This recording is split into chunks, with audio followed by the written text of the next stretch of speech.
मुकद्दम ज़माने में एक बादशाह था जिसकी 12 बेटियां थीं, यानी 12 शहजादियां। उनकी खूबसूरती का क्या कहना था, सब की सब एक से बढ़कर एक थीं। बादशाह ने उनकी शादी करने का फैसला किया तो उसको एक हैरान कुन राज का पता चला कि शहजादियां रात भर रक्स करने के लिए जाती हैं, मगर किसी को भी नहीं पता चलता कि वो कहाँ जाती हैं। बादशाह बहुत परेशान था। उसने कुल्ले के सब दरवाजे बंद करवा दिए ताकि शहजादियां बाहर ना जा सकें, लेकिन उसकी तमाम कोशिशें नाकाम हो गईं। वो परेशान था कि आखिर माजरा किया है। बादशाह ने ऐलान करवाया कि जो कोई शहजादियों के रक़स का पता लगाएगा उसे अपनी पसंदीदा शहजादी से शादी करने का मौका मिलेगा, और वो मेरे मरने के बाद बादशाह भी बना दिया जाएगा, और अगर वो 3 दिन में इस राज का पर्दाफाश न कर पाया तो उसे मौत की सज़ा दे दी जाएगी। ये खबर रियासत में हर तरफ फैल गई।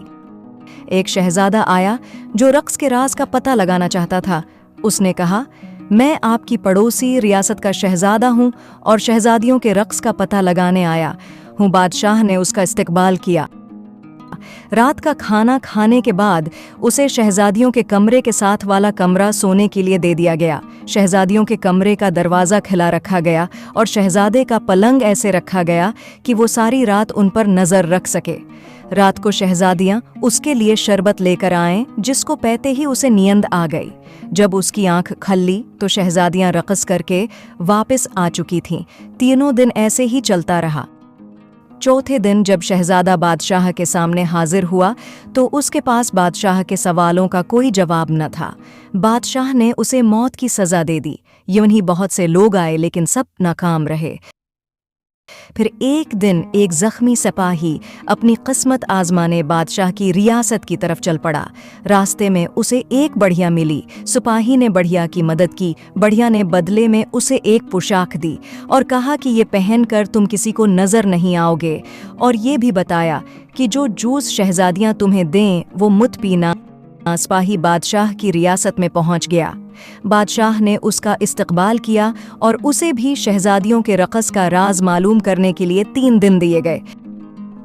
रात को बड़ी शहजादी उसके लिए जूस लेकर आई। सिपाही चौंका, बहुत ज़हीन था। उसने जूस पी तो लिया मगर नगला नहीं, क्योंकि उसने मुन्ना में स्पंज रखा हुआ था। जैसे ही शहजादी कमरे से बाहर निकली, उसने सपनज मुन्ना से निकाला और सोने की अदाकारी करने लगा। शहजादियां उसको सोता देखकर खुश हुईं और रक़्स करने के लिए तैयार हो गईं। सबसे बड़ी शहजादी ने अपना पांव जोर से अपने पलंग पर मारा तो वो ज़मीन दोज़ हो गया, और फिर सारी शहजादियां उस खफिया रास्ते से नीचे उतरने लगे। सिपाही ये सब देख रहा था। उसने बढ़िया की दी हुई पोशाक पहन ली और उनका पीछा करने लगा। आधा रास्ता उतरने के बाद छोटी शहजादी को शक हुआ कि शायद कोई उसके पीछे है, मगर पोशाक की वजह से सिपाही किसी को भी नजर नहीं आ रहा था। पर वो सबसे खूबसूरत हिस्से में पहुंच गई जहां दरख्तों पर लगे पत्ते चांदी के थे। सिपाही ने सबूत के लिए एक पता तोड़ लिया। उसके तोड़ते ही एक जोरदार आवाज आई जिससे सब डर गईं। आगे सब पत्ते सोने के थे। सिपाही ने एक सोने का पता भी तोड़ लिया और आगे जाके एक हीरा भी सबूत के लिए ले लिया। फिर शहजादियां एक झील के किनारे पहुंच गईं, जहां 12 शहजादे नाव के साथ उनका इंतजार कर रहे थे। हर एक शहजादी एक एक शहजादे के साथ बैठ गई।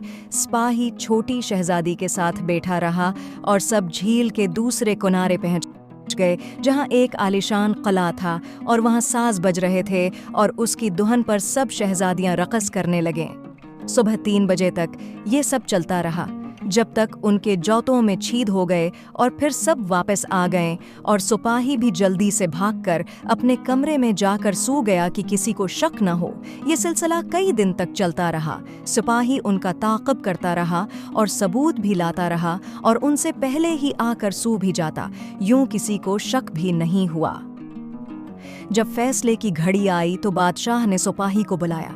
सिपाही ने कहा, आली जा, सभी 12 शहजादियां अपने कमरे से ज़मीन दोज़ सरंग से जाती हैं, जहां एक किला है।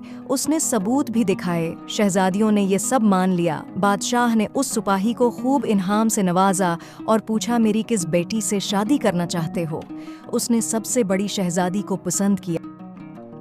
اور پھر دونوں کی شادی دھوم دھام سے کر دی گئی۔ بادشاہ نے اعلان کیا کہ میری وفات کے بعد میرا داماد اس سلطنت کا بادشاہ ہوگا، اور پھر سبھی ہنسی خوشی رہنے لگے۔